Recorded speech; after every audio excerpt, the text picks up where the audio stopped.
On June 16, 2015, Donald Trump announced his candidacy. His words moved directly into the public square, bypassing traditional filters of political precedent to openly disrupt the existing system. He challenged the credibility of institutions like CNN and the New York Times, labeling them unreliable. He introduced fake news, not as a simple phrase, but as a framework to redefine how the public perceives information. This strategy served a specific purpose. It acted as an active test to discover the absolute limits of executive authority within a democratic structure. While this disruptive force was distinct, the structural machinery it tested was built over a century ago to manage the exact same types of friction. This is the 13th Amendment to the United States Constitution. Ratified in 1865, it established the legal architecture of freedom following the Civil War, creating a documented baseline for civil rights. However, state authority adapted through systems like convict leasing.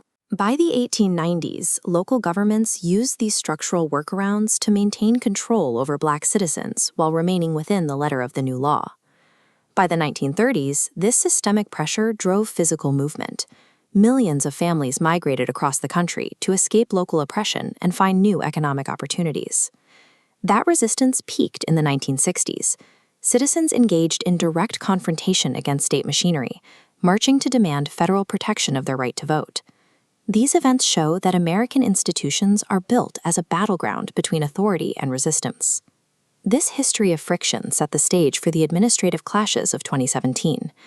In January 2017, executive authority took form through Executive Order 13769.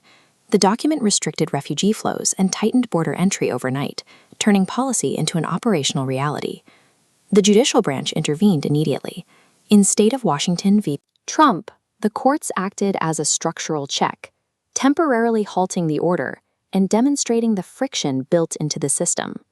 The administration escalated enforcement in 2018 with the zero-tolerance policy.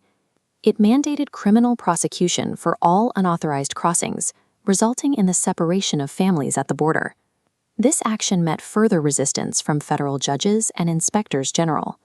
Policy disagreements eventually led to a 35-day government shutdown. At the center was a dispute over border wall funding, leaving 800,000 federal workers, including TSA agents, to perform their duties without pay.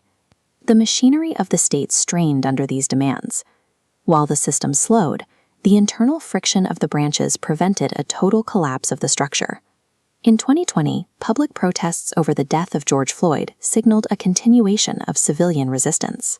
The federal response, documented in Department of Justice reports, involved the deployment of officers to cities across the nation.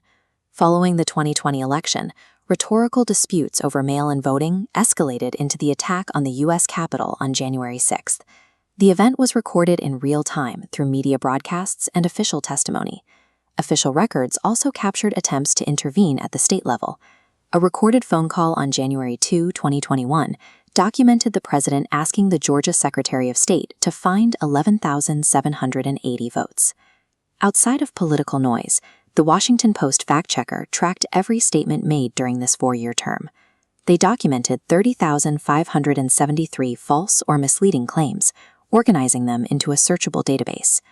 Rhetoric attempts to redefine reality for the public, but the documented record, the transcripts, audio tapes, and court filings, provides an objective anchor for the history of the period. Power reorganizes around new structural pressures rather than disappearing after an election.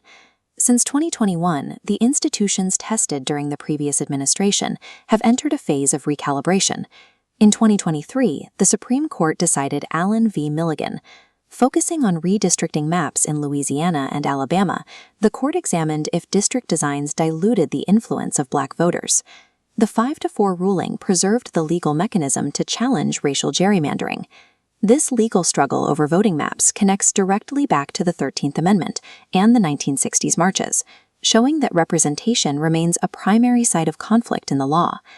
Beyond the courts, global economic systems set their own limits. Global oil supply, OPEC+ production levels, and refining capacity determine the price at the gas pump, operating within a market larger than any one administration. Military actions also face these constraints. The 2020 strike near Baghdad International Airport caused oil prices to rise briefly, but markets stabilized once the immediate threat of a wider war receded. Geopolitical instability and actions of foreign leaders impose pressures no single domestic executive can fully dictate. This is the architecture of power. The executive is perpetually constrained by global markets, the necessity of congressional funding, and the continuous review of the judiciary. Political power is never isolated. It is absorbed by the machinery of the state, tested by the resistance of citizens, and ultimately defined by the objective record that remains.